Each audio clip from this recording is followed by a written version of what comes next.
বস্তি এলাকার টিএনটি মাঠে উপকারভোগী নারীদের হাতে ফ্যামিলি কার্ড তুলে দেন প্রধানমন্ত্রী। এ বিষয়ে আরও জানাতে যুক্ত হচ্ছেন সহকর্মী সাদাত অভ্র এবং একই সাথে বগুড়া থেকে যুক্ত হচ্ছেন মাজিদুর রহমান। শুরুতে অভ্রের কাছে যেতে চাই। অভ্র, কিছুক্ষণ আগে আমরা দেখেছি প্রধানমন্ত্রী উদ্বোধন করেছেন ফ্যামিলি কার্ড প্রকল্পের, এবং ফ্যামিলি কার্ড পাওয়ার পর উপকারভোগীরা কি বলছেন একটু জানতে চাই আপনার মাধ্যমে। লাইবা, কিছুক্ষণ আগেই কিন্তু 17 জন যারা সুবিধাভোগী আছে তাদের হাতে তুলে দেওয়া হয়েছে ফ্যামিলি কার্ড। আর এর সাথে সাথেই কিন্তু এই যে ফ্যামিলি কার্ডের যে কথা বলেছিল জাতীয়তাবাদী দল, নির্বাচনী যে প্রতিশ্রুতি দিয়েছিল সেই প্রতিশ্রুতিটি কিন্তু হচ্ছে পূরণ হলো।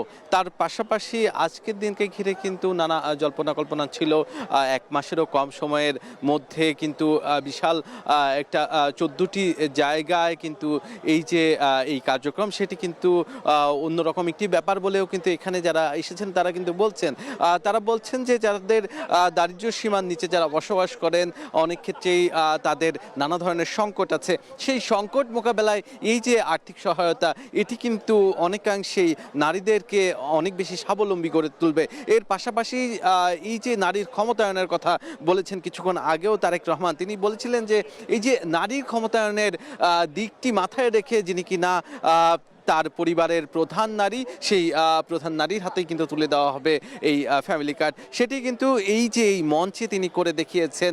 17 জন করাইল বস্তিতে থাকা 17 জন যারা কিনা পরিবারের প্রধান, তাদের হাতে তুলে দিয়েছেন ফ্যামিলি কার্ড। এবং ফ্যামিলি কার্ডের যেই উদ্বোধন, সেই উদ্বোধনের সাথে সাথে কিন্তু 37,567 জনের যেই ব্যাংক অ্যাকাউন্ট কিংবা হচ্ছে MFS বিকাশ নগদ রকেট, সেই অ্যাকাউন্টে কিন্তু হচ্ছে টাকা চলে গিয়েছে 2,500 টাকা করে, মানে 2,500 টাকা করে প্রতি মাসেই কিন্তু সবার অ্যাকাউন্টে চলে যাবে। এই কার্যক্রম কিন্তু জুন পর্যন্ত নেওয়া হয়েছে। এর পরবর্তীতে স্থায়ীভাবে সারা বাংলাদেশের যারা নাগরিক আছেন, যাদের এই সুবিধা প্রয়োজন, তাদেরকে কিন্তু এর আওতায় নিয়ে আসা হবে বলেও জানিয়েছেন তারেক রহমান। এই ছিল আমার কাছে সর্বশেষ। লাইবা, অভ্র, ধন্যবাদ আপনাকে। দর্শক, এবারে আমরা বগুড়ায় চলে যেতে চাই। সেখানে রয়েছেন সহকর্মী মাজেদুর রহমান। মাজেদ, অভ্র যেমনটি জানাচ্ছিলেন, ঢাকায় ফ্যামিলি কার্ডের উপকারভোগীরা তাদের প্রতিক্রিয়া জানাচ্ছেন। বগুড়ার কি পরিস্থিতি একটু জানতে চাই, আর উপকারভোগীরা কি বলছেন? শুরুর দিনে কি তারা কোনো সহায়তা পেয়েছেন কিনা? হ্যাঁ লাইবা, আজকে যে ফ্যামিলি কার্ড সেটি কিন্তু সারা দেশে হচ্ছে কয়েকটি স্থানে।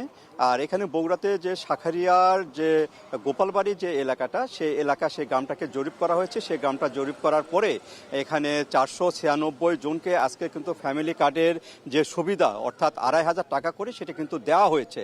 সকাল 9টায় দেওয়া হয়েছে এবং উদ্বোধন হয়েছে 10টায়, অর্থাৎ উদ্বোধনের আগেই কিন্তু দেওয়া হয়েছে তাদের প্রাপ্য যে 2,500 টাকা, সেটা কিন্তু তারা পেয়েছেন। আর এখানে বিএনপি সরকারের যে প্রতিশ্রুতি ছিল যে সামাজিক সুরক্ষা আওতায় যারা স্বল্প আয়ের এবং মধ্য আয়ের যারা ফ্যামিলি রয়েছে তাদেরকে স্বাবলম্বী করার জন্য এবং আত্মনির্ভরশীলতা যেন তাদের মধ্যে জাগে, সেই কারণেই কিন্তু এই ফ্যামিলি কার্ডটা দেওয়া হচ্ছে। এবং এই ফ্যামিলি কার্ডের মাধ্যমে যারা সুবিধাভোগী তারা আজকে তাদের প্রতিক্রিয়া জানিয়েছেন এবং তারা বলেছেন, এই সরকারকে ধন্যবাদ দিয়ে তারা বলেছেন যে এই ফ্যামিলি কার্ডের মাধ্যমে তাদের আত্মসম্মান বাড়বে এবং তাদের ফ্যামিলির যে জিনিসগুলো প্রয়োজন, বিশেষ করে মেয়েদের যে জিনিসগুলো প্রয়োজন, সেই জিনিসগুলো গৃহকর্তাকে না বলে তারা কিনতে পারবেন এবং ভবিষ্যতে তারা কিন্তু এখান থেকে আয় করে একটি দীর্ঘমেয়াদী যেন কোনো কিছু করতে পারে, তেমন বিশেষ করে ছাগল গরু কিনে তারা কিন্তু এখানে স্বাবলম্বী হতে চান, এরকমই অভিব্যক্তি প্রকাশ করেছেন অনেকে।